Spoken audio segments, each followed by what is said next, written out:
पंडित जी ने जो है ना,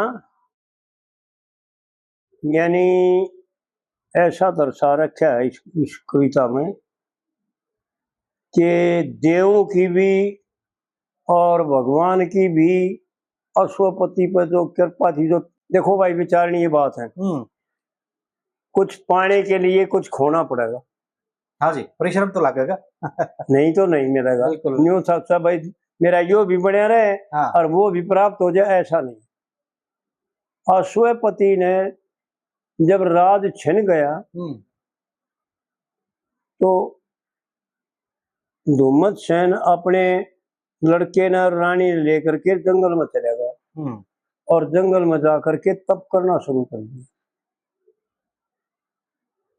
उस तप से क्या वर मिला कि उसके लड़के को जो है ना, उसका लड़का 12 वर्ष की आयु में खत्म हो जाना था। उसके लड़के की उम्र बढ़ाने के लिए, उसका और पुत्र होने के लिए, और अश्वपति का भी कोई संतान नहीं थी, एक लड़की थी। हाँ जी, हाँ जी, हाँ जी। उसका भी 100 पुत्र हुए फिर सावित्री के भाई। तो उनको जो है ना, और राज भी मिल लिया, आंख भी मिल लिया, ऐसा बताते हैं लेख आता, ऐसा भागवत पुराण का बाद में लिया कथन है। हाँ। तो उसके लिए जो है ना, पंडित जी ने क्या बताया, क्या सावित्री किस लिए पैदा हुई, अश्वपति के घर में किस लिए आई थी जी। अश्वपति ने भी भगवान के यज्ञों के द्वारा जो है ना, भगवान का बहुत बड़ा पूजन किया था और धर्मात्मा नेक नीतिवान राजा था जी।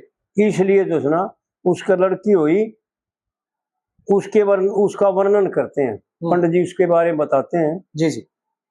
ले क्षत्रिय वरदान लिए जो ब्रह्मा ने वर्ण्यास है, और इस धर्म विषय में ईब प्रमाद नहीं करना।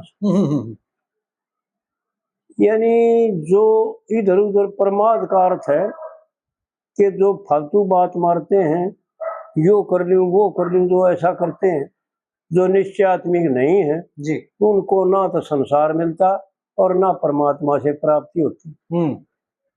दोनों तरफ से जो है ना, वो महरूम रह जाते हैं, खाली रह जाते हैं जी, उनको कुछ हाथ नहीं लगता। और जो निश्चयात्मिक होकर के परमात्मा की शरण में चले जाते हैं, और जो परमात्मा को देने वाला और परमात्मा को सब कुछ करने वाला मानते हैं, तो आड़पण जी यूं बताते हैं कि ले क्षत्रिय वरदान लिए जो ब्रह्मा ने वर्ण्यास है, और इस धर्म विषय में ईब प्रमाद नहीं करना जी। धर्म विषय में सत्य जाने मनन्यो ईश्वर तेरा से, मिले मुझे संतान बिना यो सोना घर डेरा से। और संतान बिना गृहस्थी का निष्दिन फीका चेहरा से, और बहुत से पुत्र हो यज्ञ हवन से, यो कारण मेरा से। ब्राह्मण कहते पुत्र बिना नर अधोगति मरना से।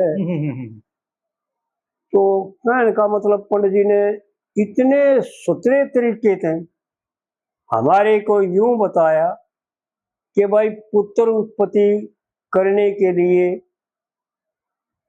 ये जानकारी प्राप्त करो कि पुत्र कैसा चाहिए तुम्हें। क्योंकि मन घने भाइयों तो पूछा, एक बात आती है सुधीर, बड़े बड़े आदमी बैठे हो ना, बड़े बड़े पंचायत में भी जी, क्योंकि मैं यहाँ आने से पहले पंचायत में भी जाया करता, मेरे को लोग जो बुला करते भाई पंचायत में फैसला करने के लिए, मैं अपने 100 घरों का ठोड़ेदार भी था जी। तो वहाँ यूं जिक्र चलते भाई, आजकल के बालक जो है ना, बड़े की बात, माँ बाप की बात मानते मन देखो। तो मैं एक बात पूछता हूँ उनसे, क्योंकि मेरे दिमाग में बात पंडित जी की गड़ी हुई थी कि भाई यूं बताओ, वो बालक हमने पैदा करे का हम उनसे पैदा हो। क्योंकि आज मेरे 2 तो बहू हैं और 2 पुत्र हैं, और पोता पोती जवान हो गए जी जी। लेकिन ई फोन कर दे, मेरे दोनों छोरे आओगे और डॉक्टर साथ लेकर आऊंगे, अगर न्यू कह दिया तो भाई तेरा बाप बीमार हो। हमारे गांव में एक बार एक डॉक्टर था जो आपको दौर फोन भी कराया करे। हाँ हाँ वही अजीब बात है। हाँ, और कई थे, उन्होंने यह बात आजमाई थी। मैं बीमार हो गया, बीमार हो गया तो मैं बोला भाई छोरा दौर फोन मत करियो कि भाजा भाज देंगे, वो पाड़ मेरे न रहा करते थे, हम उड़ा गाँव में रहा करते। तो उन्हें फोन कर दिया, भाई पिताजी जो है ना बीमार हो गए, चाचा बीमार हो रहा है भाई। एक हमारे भाई ने चाचा था वो हमें फोन कर दिया कि बड़े लड़के दो रहे आड़े, तो गाड़ी लेकर के डॉक्टर ने लेकर के 7 जब गांव में पहुंचा रात में 9 बजे, तो वो पुत्र उत्पन्न करो जो पंडित जी ने बता रखे जी, और जो हमारे शास्त्र बताते हैं। जी जी हमने, मैं यूं पूछा करूं, फिर यह बात पूछी मैंने घने तो पूछी, मैं शर्माता नहीं, अपने बड़का भी नहीं शर्माता, खोल के बताता हूँ बात उनको कि भाई यूं बताओ, जब अपनी स्त्री के पास हम गए जवान अवस्था में, कदे मन में आई थी बात भाई मैंने पुत्र चाहिए, या बात भी मन में आई हो तो भगवान बैठे हृदय में, वो परमात्मा दया कर दे जी। कभी अपने मन में यह बात भी नहीं आती कि मन संतान चाहिए, केवल आनंद के लिए जाते हैं अपनी स्त्री के पास। और फिर ये दंगतानियां आओगे, जो दंगतानी था होगा वो तो दंगताना ही करेगा भाई हर बात जी, ठीक है बात।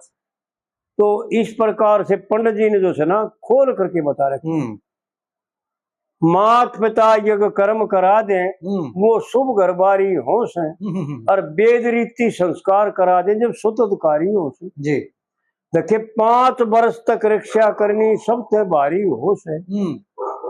इन भाइया ना आजकल क्या बड़का न दे रहे को 5 वर्ष क्यों कह दिए जी। हमारे समय में 5 वर्ष के बाद जो है ना 5 वर्ष बीत जा करते जब दूसरा बालक होया करता जी। 5 वर्ष तक चुच्ची पिया करता, यानी 9 महीने तक पेट में रहता माँ के में। जब से लेकर के जिस दिन पेट पड़ा और माँ ने बेरा पट गया उस दिन से लेकर के और जब तक चुच्ची पी जब तक माँ और बाप जहर खा लिया करते थे। कोई गंदी बात नहीं करते थे, कोई गंदा व्यवहार नहीं करते थे, संसर्ग आपस में नहीं करते थे बिल्कुल जी। वो ब्रह्मचर्य का पालन करते थे, अमृत पिलाते थे अपने बच्चे को, अमृत ईब जहर पिलाते हैं। हाँ जी। फिर जहर पियोगा तो जहर हो लगेगा और क्या करोगे। बिल्कुल बिल्कुल ये ध्यान रखने की बात है, याद रखने की बात है। और ऐसा बरत के देखो, एक संतान उत्पन्न करके देखो, चाहे लड़की हो जाए चाहे लड़का हो जाए, अगर वो सात्विक और धर्म का पालन करने वाला ना हो तो कहिए। हाँ ठीक बात है। मात पिता ये कर्म करा दे जो शुभ करवारी हो से, और वेद रीति संस्कार करा दे जब सुतधिकारी हो से, और 5 वर्ष तक रक्षा करनी देखे सबसे भारी हो से, और गुरु धारण उपनयन करा दे 5 वर्ष के जो है ना किसी अच्छे विद्वान के पास छोड़ दे। पहले तो ऐसा ही था, क्योंकि गुरुकुल या ये गुरुकुल भी बाद में हुए, पहले ब्राह्मणों के आश्रम होते थे और पढ़े लिखे केवल ब्राह्मण ही होते थे, और ये स्कूल पाठशाला कुछ नहीं थे। जी जी जी जी। ये होते नहीं थे 3 युगों में, तो बिल्कुल नहीं थे। गुरुकुल थे जी वो सारे आश्रम में जा रहे। गुरुकुल भी द्वापर में जाकर के शुरू हुए, जैसे द्रोणाचार्य ने कि ये ब्राह्मण जो होते थे ये कईयों ने तो राजा के राज उसमें ले लिया, राजा के लड़के राजकुमारों को ही शिक्षा दूंगा मैं। जी जी। दोनों तरह, चारों तरह की शिक्षा। और कई ऐसे हो गए संदीपनी के से जो सब ब्राह्मण भी आओ और भाई कोई भी आ जाओ। हाँ जी हाँ जी। उनके आश्रम में। जी जी। तो ये फिर गुरुकुल बाद में बने, पहले ऋषियों के आश्रम थे, वो केवल ब्राह्मण थे। जी जी जी। और वो 14 विद्या पढ़ा दिया करते थे, सब प्रकार का ज्ञान दे दिया करते थे। एक मैं नाम भूल गया एक राजा का, उसका कथा आती हुआ कि उसका एक पुत्र था और उसने एक अपने ऋषि के पास भेज दिया, उसका गुरु था ऋषि, कि महाराज इसको जो है ना सब विद्याएं पढ़ा दो। तो उसने राजनीति और संसार का व्यवहार और कारोबार ये 3 विद्याएं सिखा दी। परमात्म प्राप्ति की विद्या जो है ना रख ली अपने पास। जो वो पिता ने पूछा भाई तेरे लड़के ले जा, भाई मैंने विद्या सिखा दी, जो सिखाना था मैंने इसको सिखा दिया। धनुर्विद्या भी सिखा दी जी। भाई। वो लेकर आ गया, उसने पूछा भाई ये क्या कैसा है, तू कैसा करता है, क्या विचार है तेरे। तो उसने ईश्वरीय प्राप्ति की जो सुना यज्ञ हवन की वो बातें ना पाई उसमें। वो लेकर उल्टा पहुंचा कि महाराज आप तेन को थे, मैंने सारी विद्या सिखा दी। बस जरूरत है, जरूरत है, जो तने जरूरत है, इसे जरूरत है वो तो सिखा दी। हाँ जी। के ना महाराज, इसने यज्ञ हवन करना और ऋषियों की सेवा करना और ये परमार्थ भी सिखा दी ना कि अच्छा भाई छोड़ दे, फिर तेरे काम का नहीं रहेगा। देख ले भाई, मन्नत एक शिकायत तेरे काम खाते ठीक बात। फिर ये तेरा नहीं रहेगा कि महाराज कुछ भी हो। तो ऋषि ने जो सुना उसको फिर विद्या भी सिखा दी और ब्रह्म विद्या सिखा करके जो वो भाई ले जाए अपने को सिखा दी। अपने घर आ गया और घर आया तो एक राजा का एक 2-4 गांवों पर जो सना तनाजा हो रहा है और दोनों ओर तो फौज फड़ तैयार हो रही और लड़ाई शुरू होने हो रही। वो लड़का बोला पिताजी क्या बात है कि भाई ऐसे ऐसे है और ये गांव तो हमारे अंडर में और वो फलाना राजा जबरदस्ती करता है हमारे साथ और इनको लेना चाहता है, भाई लड़ाई कराएंगे उसके साथ। कि पिताजी लड़ाई मत करो, लड़ाई अच्छी नहीं, मैं देखता हूँ, मैं कुछ देखता हूँ। और पिताजी एक बात बताऊं, मैं फिर आड़ा नहीं रहूंगा अगर आप लड़ाई करोगे। और वो बाबा जी बढ़कर नरचाल पड़े और बाबा जी बढ़कर उस राजा का यहाँ चला गया और राजा का यहाँ जा करके उसने क्या किया कि कई लोगों को जो सुना कल्याण किया, कई लोगों को अच्छी बातें बताई और राजा भी जो सुना उसका जिक्र सुनकर न और उसके पास आया और राजा ने भी प्रणाम किया और पा लिए और बोले महाराज आप निर्णय करो, मेरे साथ चलो और मेरे नगर में रहो। कि भाई नगर में तो हम किसी में नहीं रहते भाई, अगर महाराज आड़े तो लड़ाई करेंगे हम, ये गांव से ना तो सब मेरे हैं और फलाना राजा उसके बाप का ना लेके बोले फलाना राजा इन पर कब्जा कर रहा है और ये मतलब थोड़ा नहीं है, लड़ाई होगी हमारी आड़े। आड़े तो आप दिख जाओ कि भाई अगर आप चाहो तो ये गांव में न दे दो, आड़े में धूड़ा डालूंगा। बोल भाई आपकी क्या अच्छा, अगर आप मेरे को गुरु बनाओ हो तो ये गांव मेरे को दे दे। और राजा बोला महाराज दे दिए और उसका सेवक बन गया और वो लड़ाई जो सुना अपनी फौज अपनी फौज फड़ना उल्टी ले जाते और वो अपनी फौज फड़ना उल्टी ले गया और वो जो सुना अपने पिता से आन के बोला पिताजी आप भी अपनी फौज में उल्टी हटा लो, लड़ाई की जरूरत है कोई नहीं। जब उसके पिता की आंख खुली उसने देखा भाई क्या किया तूने कि महाराज करना क्या था, लड़ाई तो मूर्ख हो काम है। पंडित जी ने राजा नल में ये गा रखा है, पंडित जी की बातें बड़ी निराली, लड़े नहीं चाहे त्यार भी होता जी, फिर हटे नहीं चाहे हार भी होता जी, और इस भव सागर से पार भी होता है भाई, चाहिए से प्रीत गलेरी। राजा नल मन मतना महाराज दया करे थे मेरी। तो कहने का मतलब हमारे शास्त्रकारों ने वो बातें वो उदाहरण सामने ले रखे हैं जिनको जान करके और पढ़ करके हम कल्याण को प्राप्त हो सकते जी। तो आड़ पंडित जी ने इस बात में यह बात बता रखी, धर्म विषय में सत्य जाने मन न्यू ईश्वर तेरा से और मिले मुझे संतान बिना यो सुना घर डेरा से और संतान बिना गृहस्थी का निश्चित फीका चेहरा से और बहुत से पुत्र हो यज्ञ हवन से यो कारण मेरा जी। और ब्राह्मण कहे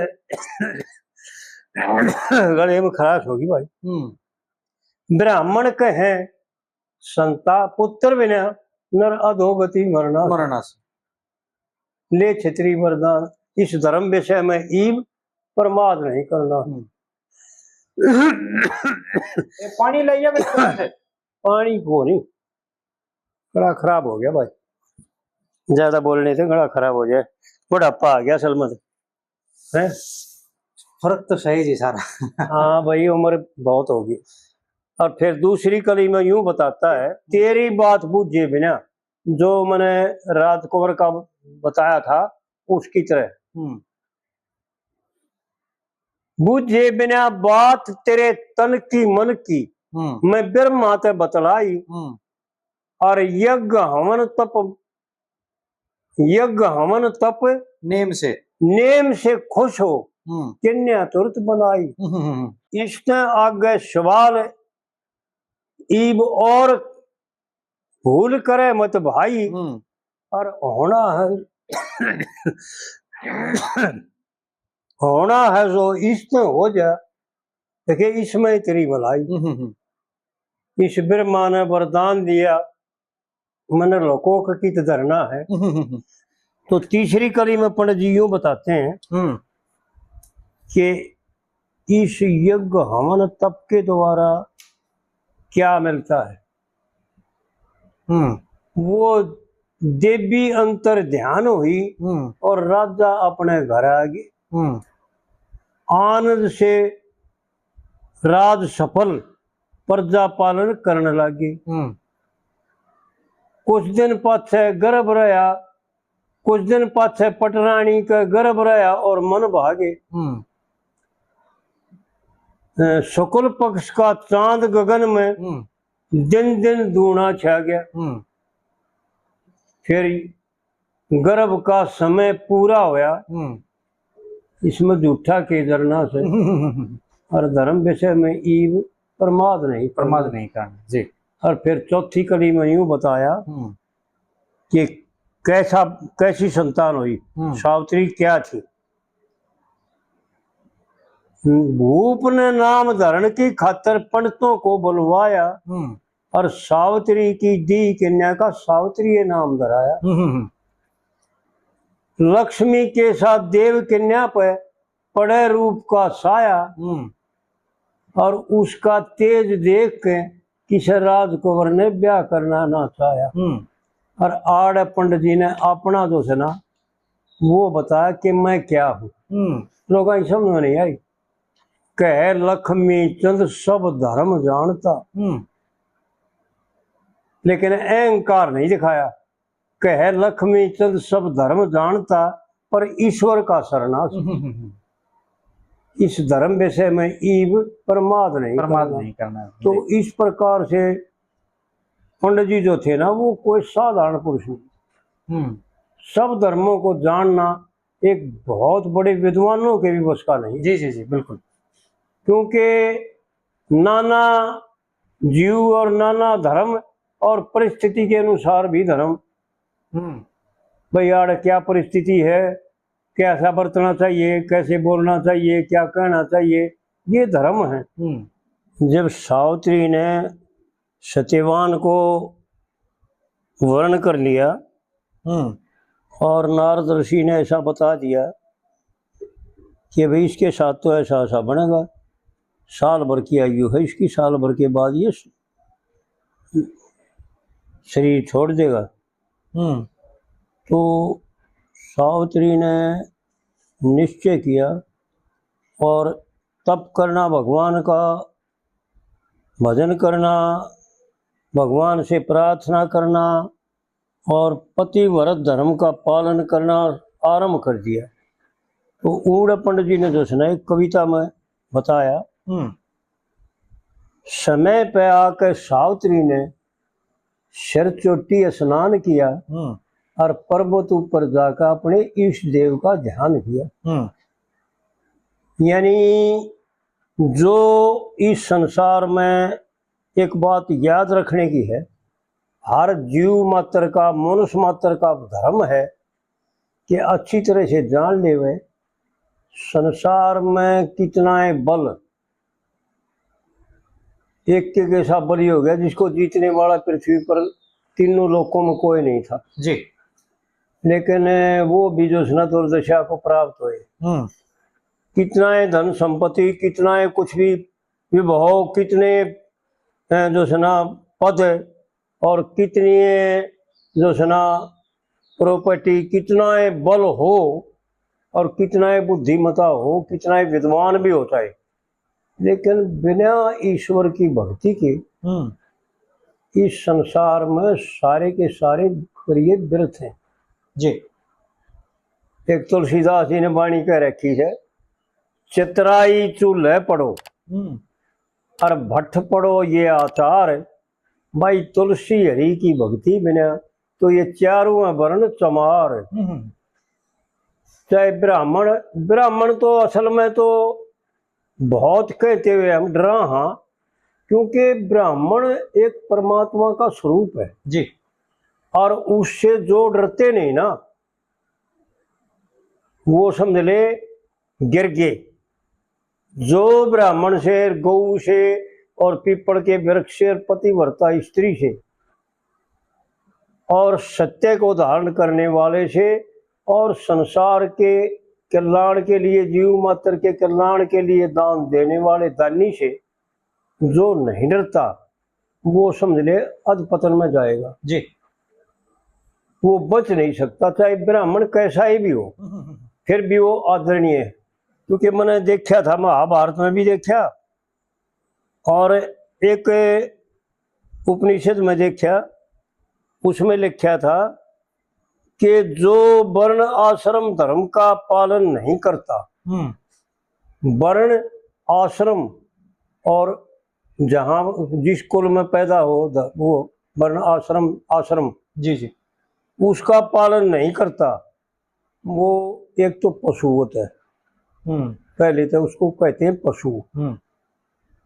दूसरे वो कर्म से वर्ण संकर है, कर्म से, चाहे ब्राह्मण भी हो वो वर्ण संकर यानी चांडाल है और पापमय, ठीक है, कोई भी हो चाहे। दूसरी बात ये है कि जो एक बात जिनके दिल में बैठी हुई है, बड़ी मार्मिक बातें बता रखी शास्त्रकारों ने, बड़ी अछाड़ पछाड़ करके बातें बता रखी, भाई ऐसा ना हो तो ऐसा हो तो जी। तो वहां पर यूं लिखा कि भाई ब्राह्मण की बात बताओ, ब्राह्मण तो यानी सब सृष्टि का मालिक है और जगत गुरु है। तो उसमें लिखा कि ब्राह्मण अगर वेद ना पढ़ रहा हो कोई बात नहीं, वेद पढ़ रहा हो तो बहुत अच्छा, क्योंकि ब्राह्मण का कर्म है वेद पढ़ना और उनको दूसरों को भी समझाना पढ़ाना और यज्ञ करना, क्योंकि यज्ञ ईश्वर का स्वरूप है जी और यज्ञ ईश्वर की पूजा है और ये ब्राह्मणों का कर्म है, किसी दूसरे का कर्म नहीं जी। तो अगर करता है तो बहुत अच्छा है। लेकिन अगर ब्राह्मण अनपढ़ रह गया किसी कारणवश, शास्त्र नहीं पढ़ा, व्याकरण नहीं पढ़ा, संस्कृत नहीं पढ़ा, चाहे हिंदी भी नहीं पढ़ा हो, कोई भी वर्ण हो, अगर उसकी परमात्मा में आस्था है सुन करके और जान करके, ये जिसने ये मान रखा है कि सबका कर्म करता परमात्मा और सबका पालन करता और सबको दुख देने वाला कर्म है, वो जिसकी परमात्मा में आस्था है ना वो पूजनीय है, चाहे कोई भी वर्ण हो जी। वो चंडाल भी, ऐसा तो महाभारत में भी लिखा है कि वो चंडाल भी जो है ना मेरा भगत हो जी तो वो सम्मान के योग्य है, अपमान करना नहीं चाहिए उसको। एक तो बार बार यह बात बता दी, कई बार देखी मैंने और बताई है भाइयों को, हर वीडियो में तकरीबन बताते हैं जी कि भाई ये 7 हैं और इस पृथ्वी को धारण करते हैं, आकाश को धारण करते हैं, जीव मात्र के पापों का नाश करते हैं जी। लेकिन किन के पापों का नाश करते हैं? महाभारत में तो ऐसा लिखा है, आपने भी पढ़ा था जी। और वो वीडियो भी कर रखा है हाँ जी हाँ जी कि भाई पीपल का वृक्ष और गौ और ब्राह्मण ये भगवान शिव और मेरा स्वरूप है जी। और ये ब्राह्मण का स्वरूप है। जो इनका अपमान करते हैं ना उनकी 7 पीढ़ियों को भस्म कर देते हैं। महाभारत में तो ऐसा लिखा है जी। लेकिन ऐसा हम ना कह करके इतना जरूर कहेंगे कि ये 7 हैं, ये पापों का नाश करते हैं जी। जो इनका सम्मान करता है, जो इनको आदर देता है, जो इनको नमस्कार करता है, पीपल का वृक्ष।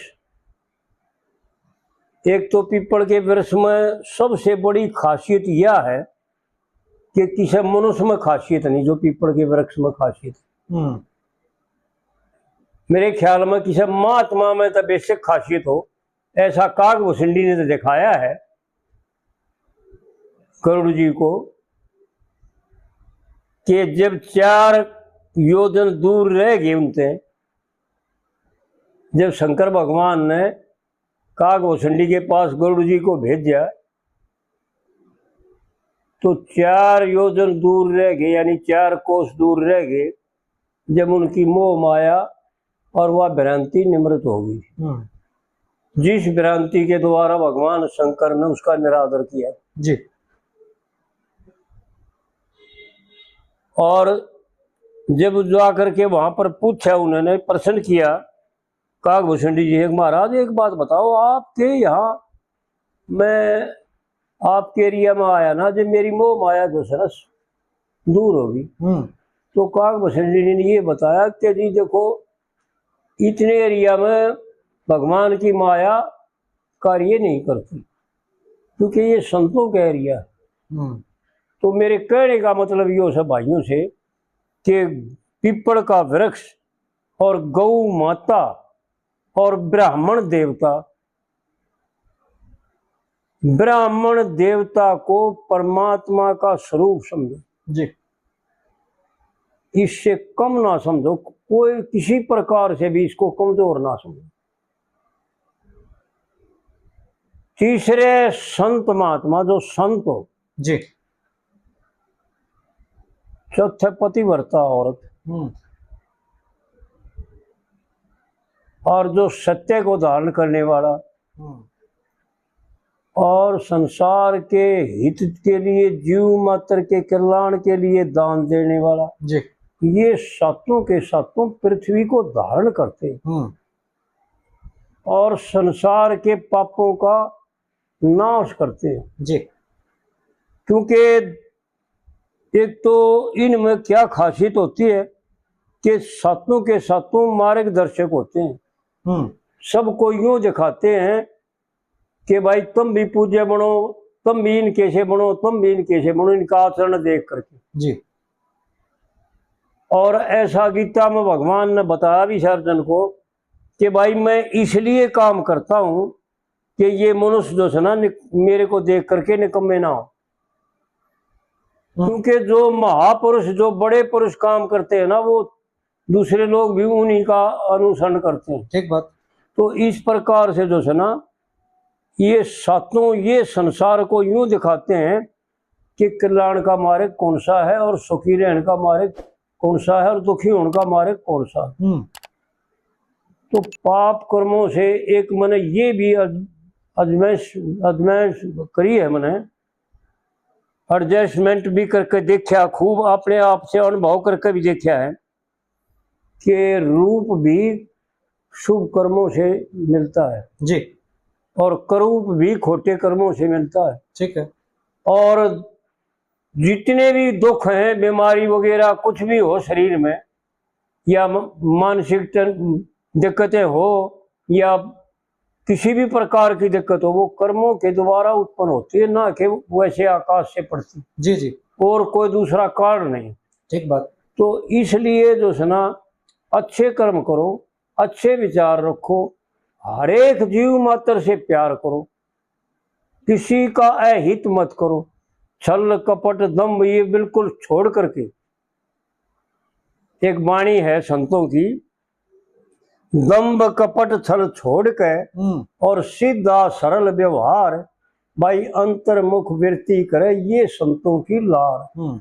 अगर संत बनना है, संत कहलाना है, परमात्मा को प्रिय बनना है परमात्मा का, और परमात्मा को अपना प्रिय बनाना है, तो जरूरी है कि पाप कर्मों का त्याग करो, गंदे विचारों का त्याग करना जरूरी है जी।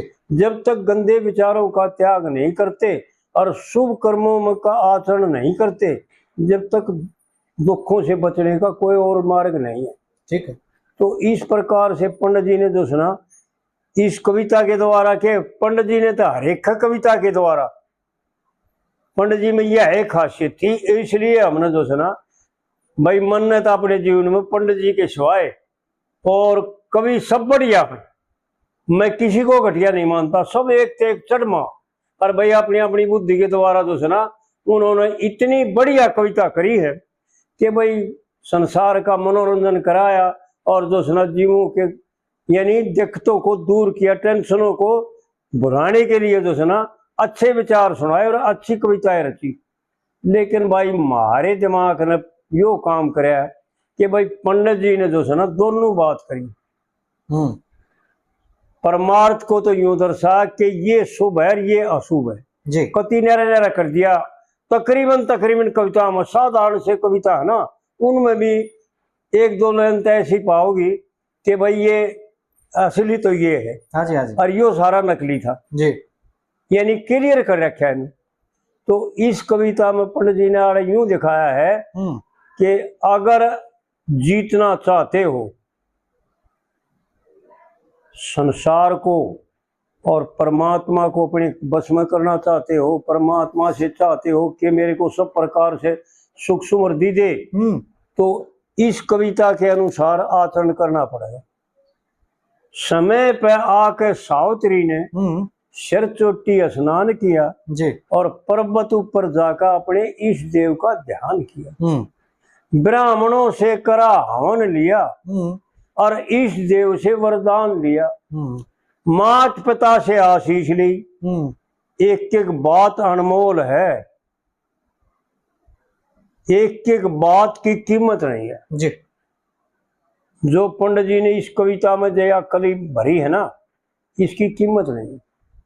ब्राह्मणों से करा हवन लिया और इष्ट देव से वरदान लिया, मात पिता से आशीष लिया और सबका आदर मान किया जी, इस पर्वत ऊपर जाकर अपने इष्ट देव का ध्यान किया। और फिर दूसरी कली में पंडित जी ने यूं बताया, मारा इष्ट देव की पाक है और अपने पिता की जड़ में जाकर और लज्जित सी हो बैठ की आसन लाकर मुख से नहीं बयान किया। वो पंडित जी की बातें बड़ी मार्मिक है लेकिन समझ से बाहर की। लोग यूं समझते वो मुंह तो बोली कौन है, ऐसा नहीं था। जिनकी लगन लग जाती है ना वो मुंह से कुछ नहीं कहती। सावित्री ने उस समय ये दिखाया हमारे को भी और अपने पिता को भी कि मैं जो सना परमात्मा के सिवाय और कुछ भी देखना नहीं चाहती, कुछ कहना नहीं चाहती। ठीक बात।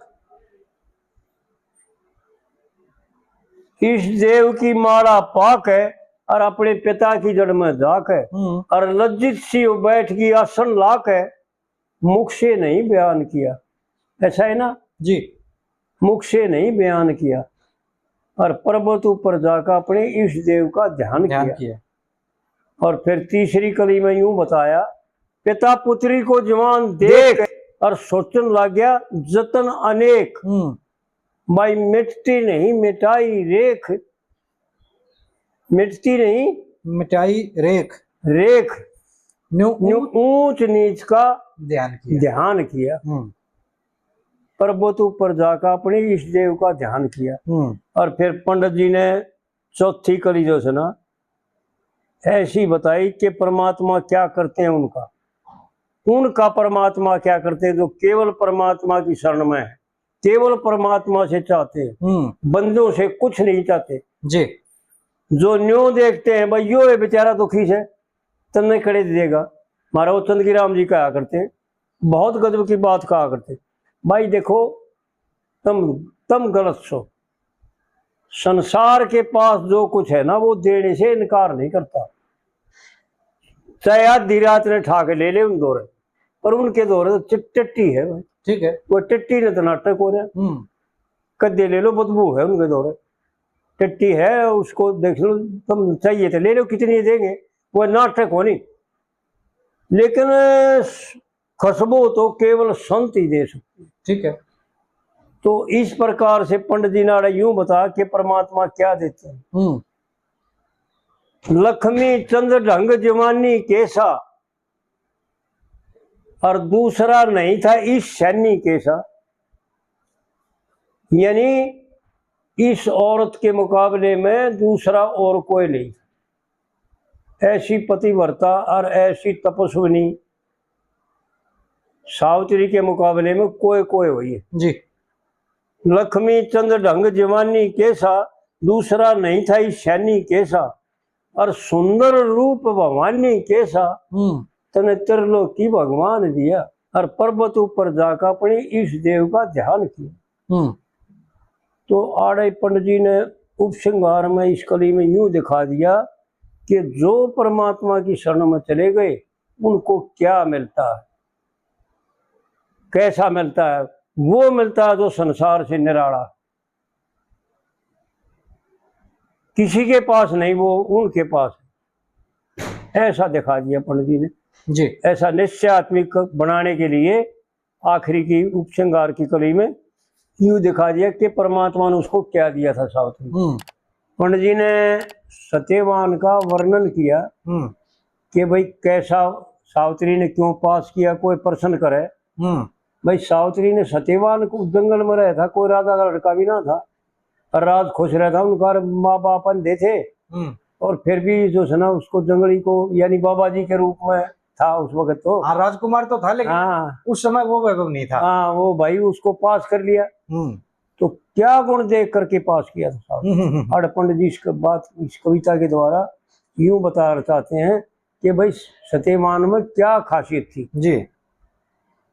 हे प्रभु मनमोहन या मूर्त करे तारी, रूपमान गुणवान बुद्धि से विचार करे, अक्षमा और तेजवान शांति को सार करे, शीलवंत दयावंत शास्त्रों से प्यार करे, ऋग्वेद श्याम वेद हृदय में वास करे, शिक्षा कल्प व्याकरण ज्योतिष निरुक्त छंद पास करे, और 18 पुराण सुरती समर्ति कंठ है इतिहास तेरे, सतपथ गोपद 14 विद्या ये ली सीख कड़े ते सारी, प्रभु मनमोहन या मूर्त कड़े ते तारी। जी। तो पंडित जी आड़े यूं बताना चाहते हैं कि भाई सत्यवान क्या चीज थी, कोई साधारण पुरुष ना था। जी जी। फिर दूसरी कली में यूं बताते हैं कि मीठी मीठी प्यारी लागे गूंज रही बोल तेरी, और मोटे नैन चौड़ा माथा लंबी गर्दन गोल तेरी, और तीरा के निशाने मारे भुजा है शंडोल तेरी, चेहरे की गोलाई कैसी चंद्रमा सी खिली हुई, और दांतों की बतीसी कैसी सिंधी करके मिली हुई, और शेरों की सी चाल कैसी मंद मंद ढली हुई। मैं कई व बोल लूं जब एक व बोले, भाई यो दुखड़ा समझ भारी, हे मनमोहन या मूर्त कड़ी थे तारी। जी। फिर तीसरी कली में यूं बताता है कि क्या था भाई और गुण कितने थे। शस्त्रों का जानकार दुश्मन से ना डरने वाला, और ब्राह्मणों का सच्चा सेवक। भाई एक का बात ना थी, और पंडित जी की बात क्या बात थी, पंडित जी ने वो बातें बताई हैं जी जी। जो धर्म युक्त हैं और जो कर्ण की हैं, और जिनमें रत रहना चाहिए, चाहे ज्ञान भी जाए तो जाए बेशक, ज्ञान को की परवाह नहीं करते, वो लोग धर्म की परवाह करते हैं। जी। जाओ ज्ञान रहो धर्म मेरा, इस देह का मान गुमान नहीं, और अधर्म करके जीना चाहो कि राज धर्म का ध्यान नहीं। जी। पंडित जी की बातें भाई क्या बात थी। शस्त्रों का जानकार दुश्मन से ना डरने वाला, और ब्राह्मणों का सच्चा सेवक यज्ञ हवन करने वाला, और सत्य के विषय में शीश काट के न धरने वाला, दानियों में दानवीर दधीची सा जान लिए, संकीर्ति के पुत्र रति देव के सा मान लिए और सभी का सम्मान कर कर ऋषियों द्वारा ज्ञान लिए। यानी सबका सम्मान कर, जीव मात्र का सम्मान कर। जो परमात्मा को जानता है, जो परमात्मा के मर्म को जानता है, वो जीव मात्र की, वृक्षों की भी, वनस्पतियों की भी, यानी जहां भी जीव है, जिसमें जीव है, जो घटता बढ़ता है, जो परिवर्तनशील होता है, जिसमें परिवर्तन आता है और जो बदलता है, सुखड़ता है और फूलता है, वो जीव। और उस जीव मात्र का सत्कार करता है। सभी को निभाकर शीश ऋषियों द्वारा ज्ञान लिया। और मैं होली तेरे चरणों की दासी, मैं होगी तेरे चरण की दासी, रहूं बनके आज्ञाकारी, प्रभु मनमोहन या मूर्त कड़े ते तारी जी।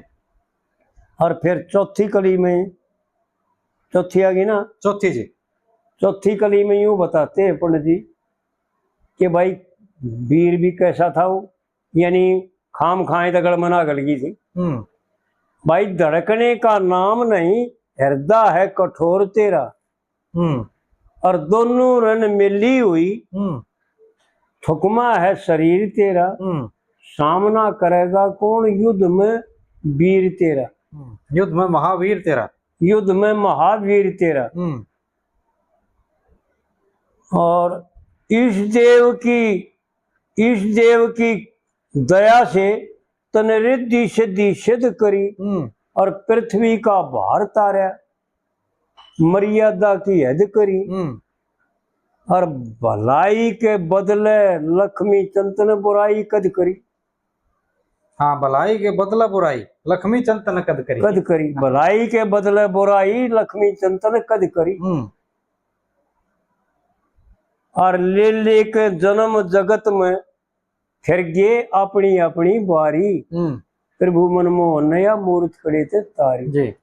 तो इस प्रकार जैसे पंडित जी ने इस कविता में सत्यवान के अंगों का और सत्यवान के भाव का और सत्यवान के कर्म का ऐसा वर्णन किया है कि हर एक, यानी इशारा करके नहीं यूं बता रहा है कि ऐसा है तो सत्य है और नहीं तो मिथ्या और झूठा है। और एक चीज और भी तो आ गई जिसमें, अब माता सावित्री ने सिर्फ देख के ही उसको ये सारी चीज, हाँ, उसमें दिखी झलक आई। हाँ, जब तो बड़े तो सिद्ध पुरुष तो दर्शन करके ही ये सारी चीज भाप ले भाई कितना माजना है इसका। बिल्कुल वही चीज है। हाँ बिल्कुल भाई, जो सत्य पुरुष होते हैं ना, उनको परमात्मा सारी चीजें प्रत्यक्ष में दिखा देती है। उनमें ऐसी सामर्थ्य आ जाती है कि वो सब बातें जान लेते हैं। हाँ, वो अगली भी पछली भी और ईब की भी सब जान त्रिकालदर्शी हो जाते हैं। जी जी जी, तीनों काल की जानते जी।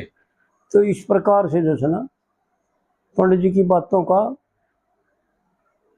भाई क्या पंडित जी ने जो है ना वो बातें बताई हैं कि अगर उनको धारण करे जीवन में, उनका इस्तेमाल करे तो पाप तो उसके नजदीक आ नहीं सकते जी। केवल परमार्थ है। एक एक बात अनमोल और एक एक बात वो बताई है जो समझ ले वे और अच्छी तरह उसका धारण कर ले वे तो ना तो कदे बीमार हो और ना कदे मन में टेंशन आ। कोई ये आजकल के मन घने वीर बालक भी, बड़े बड़े बालक भी, बड़े बूढ़िया का तो टेंशन हो जाग रहा भाई पर छोटे छोटे बालक भी जो पढ़निया लिखनिया जो ब्याह बिना ब्याह हैं वो भी उन्हें देखे भाई मेरे दिमाग में टेंशन हो रही है, उनका बीपी बढ़ जाए। बीपी बढ़ता है टेंशन से। हाँ जी। तो मैं विचार करूं भाई ये परमात्मा से बेमुख, परमार्थ में नहीं जानते, परमार्थ में टेंशन नहीं है।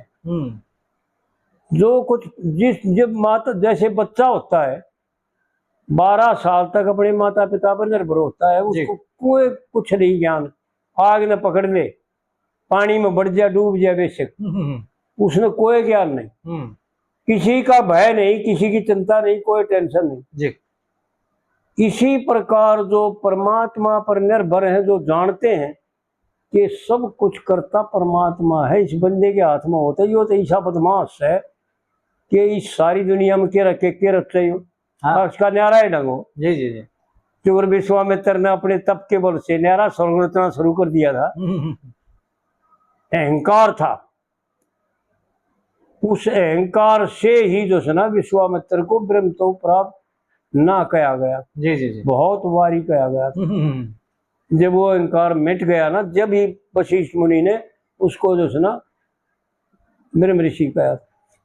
ये यूं भी विषय बड़ा गंभीर है जी, जो अभी थोड़ी देर पहले उठाया था आपने, कि जिसने देखकर उससे का टेंशन पावर है, चाहे वो अधेड़ उम्र का है, हाँ, चाहे वो नई उम्र का है। हाँ।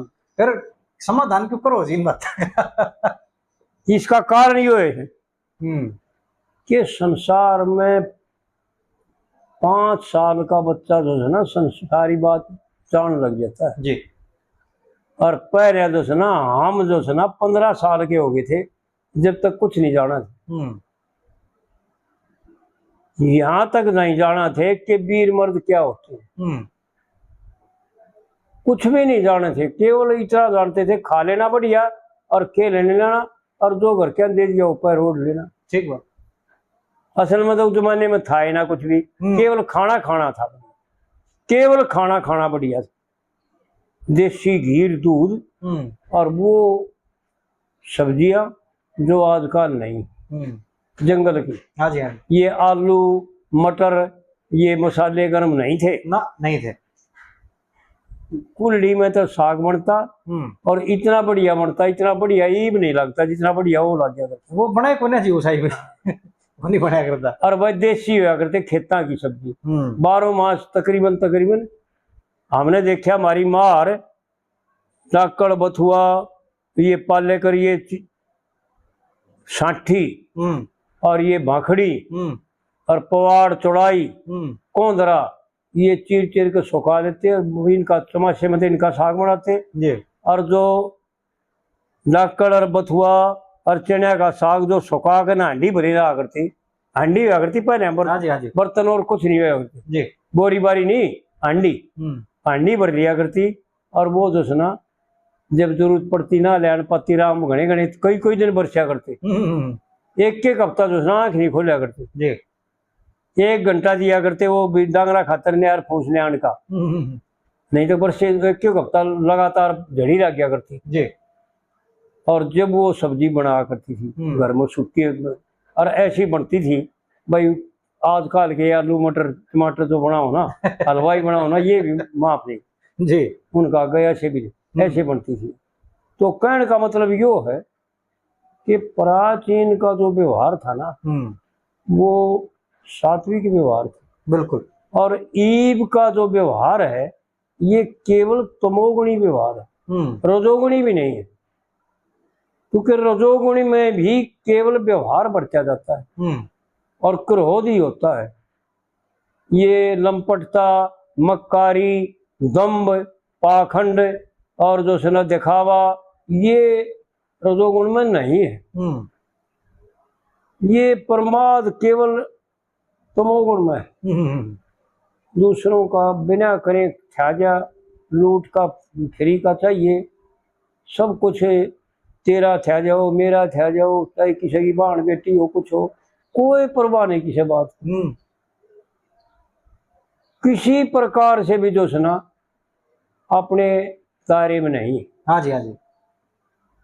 मैं कई बार यह बात बता ली और कई बार बताता हूँ, बड़े बड़े आदमी बैठे हूँ जब भी बताता हूँ कि भाई 83,90,999 यूनी और से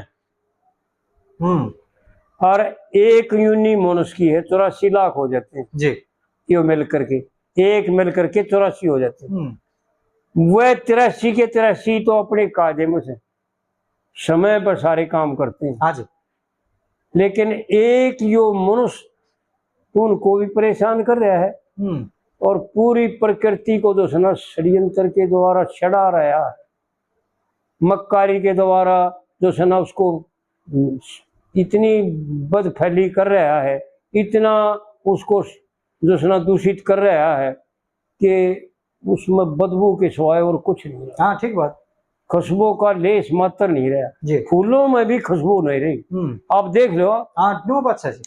मैंने कई बार देखा वो मेथी बेचनी आ गए, वो मेथी में खुशबू ही कोई ना पहली जो पहले जी। फूलों में कई बार देखा उन्हें फूल चढ़ावा ना मंदिर में, उनमें खुशबू नहीं है। ये सब मनुष्य की वजह से उनमें उनमें कोई फर्क नहीं जी। वो अपनी जगह पर है। जितने भी वृक्ष हैं वो समय पर फूलते हैं, समय पर फल देते हैं और समय पर लकड़ी भी देते हैं जी। लेकिन एक मनुष्य है जो सना, इसने प्रकृति को इतना सान गिराया, इतना खराब कर दिया कि सब के में प्रभावित हो गया। इससे एक मनुष्य सब 83,90,999 यूनिट प्रभावित होगी। हाँ सारी प्रकृति प्रभावित हो रही है जी। बिल्कुल पूरी प्रकृति प्रभावित कर दी इसने अपनी मक्कारी के द्वारा, अपने स्वार्थ के द्वारा, अपनी झूठों के द्वारा, अपने पाखंड के द्वारा। तो कहने का मतलब यो है कि इनमें फिर यूं देखा जाता है जो जानकार लोग है ना, आप जैसे जो मिल जाए ना, उनसे मैं यूं पूछूं भाई यूं बताओ कि कोई 1 सेकंड का चैन है किसी को? 1 सेकंड तो एक गणित एक के हो है लेकिन 1 सेकंड का भी किसी को चैन नहीं है जी। तड़पते हैं, सुनते भी तड़पते हैं और जागते भी। तीनों अवस्थाएं हैं, 3 अवस्थाएं हैं जी। जागृत, सपन और ससोपति जी। ससोपति उसे कहते हैं जिसमें शरीर की भी सुध ना हो, यानी इतनी गहरी नींद हो।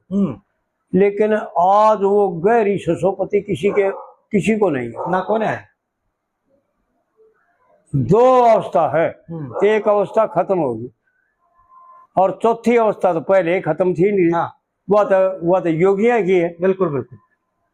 चौथी अवस्था तो योगिया की है। जो यो चल रहा है ना जी। हाँ। अगर उसका टेंशन हो रही है, उसका फलाने का डिप्रेशन में चला गया। हाँ। डॉक्टर बता रहा है मजा कत्ती फ्री के नोट छप्पन लाग रहे हैं फ्री के उड़ जहाँ है वो गोली देते हैं, ले भाई तेरा ये गोली लेंदा रहा, इतना लेंदा रहा। अच्छा, और डॉक्टर उन्हें देखते भाई तेरा आगे क्या होगा। हाँ। मैं वो मेरा यार डॉक्टर ना उनका है, वो तो मान जाए मेरी बात वो तो बिल्कुल करता है सब। अच्छा भाई सत्य बात है। वो एक ऐसा इंसान है जो 20 रुपए की गोली दवाई दे 3-4 टाइम, 10 रुपए में गोली दवाई दे। नहीं तो ये एक बचा लेता हो 100 तो घाट नहीं कोई। 300 रुपया की तो पर्ची हो रही है जी। और उसके बाद जो है वो दवाइयाँ पोथी बंद हैं, उसके रह गए न्यारी। हाँ न्यारी गोली बांध दे कोई आराम करेगी जानते कुछ नहीं ना। तो इस प्रकार से जो ना गांठ काटते हैं लोगों की और अपनी अगत बिगाड़ देते हैं। फिर न्यू बताओ आराम चैन कहाँ से आओगा? हाँ, सुख की बाट देख सुखी कहाँ से होगा? बिल्कुल। कितना है धन हो जाओ, कितनी है प्रॉपर्टी हो जाओ, कितना है कुछ भी हो जाओ, लेकिन सुखी नहीं हो सकता। हाँ जी। सुखी तो जब होगा, आजा बेटा आजा करना है तुझा। सुखी तो जब होगा जब अच्छे काम करेगा, शुभ कर्म करेगा, औरों को सुख देगा। देख मैं एक बात गजब की पूछा करूं कि भाई यूं बताओ, हर एक किसी इंसान से पूछ ले, और असल में तो जीव मात्र का ऐसा भाव है कि भाई सब जो है ना अपना सम्मान चाहते हैं। कोई दुखी होकर राजी नहीं। हाँ जी। कोई दुख नहीं चाहता। और भाई मैं जीत भी जाऊं मेरी इज्जत करें और मेरे से प्यार करें और मेरे को सब क्यों प्राप्त हो। हाँ जी। किसी प्रकार की कोई किल्लत ना हो मेरे प्रति, कोई दुख ना हो मेरे प्रति, मेरी इज्जत पर कोई हमला ना करे, ऐसा चाहता है जीव मात्र मनुष्य खास कर। जी जी जी।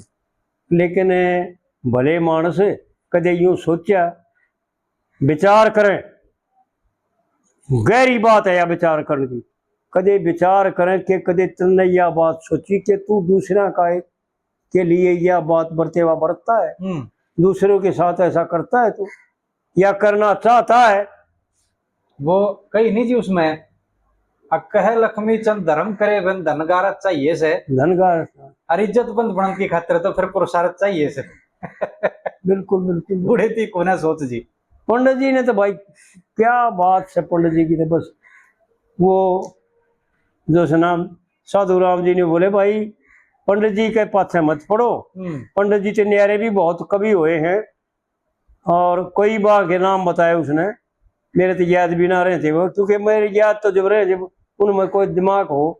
हाँ हमारा दिमाग भाई माँ हमारे तो पंडित जी हैं सब।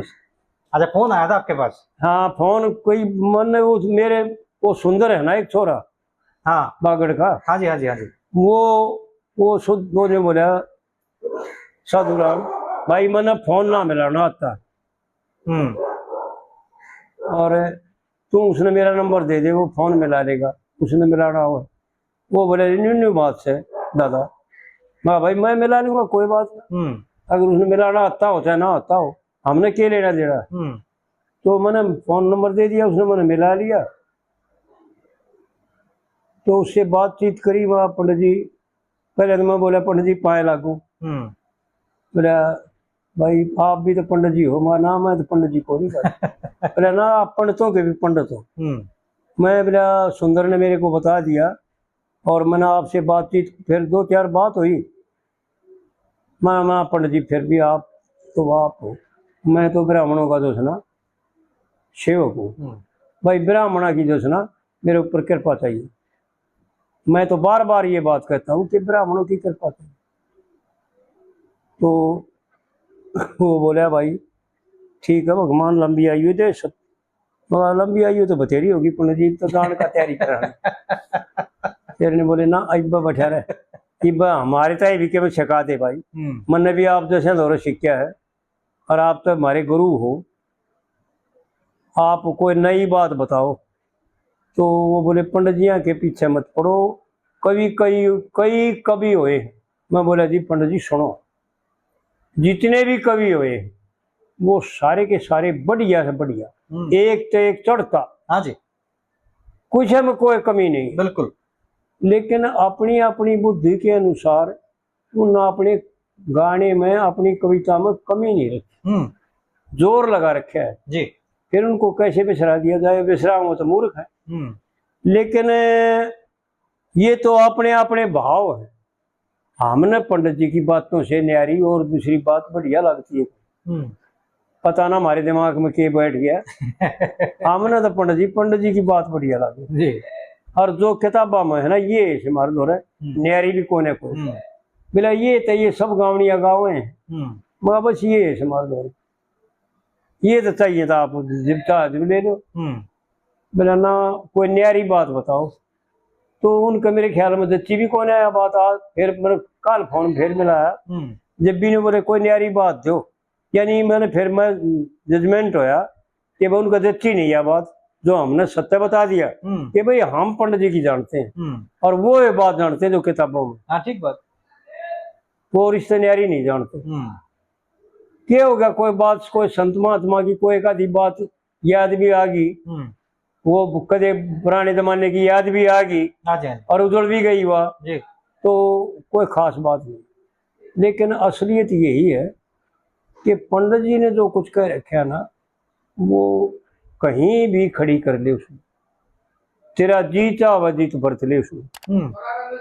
राम राम भाई, तेरा जी चाह जरा बरत ले, तेरा जी चाह जी खड़ी कर ले, तेरा जी चाह जीत लगा दे, उड़े फिट हो जाएगी।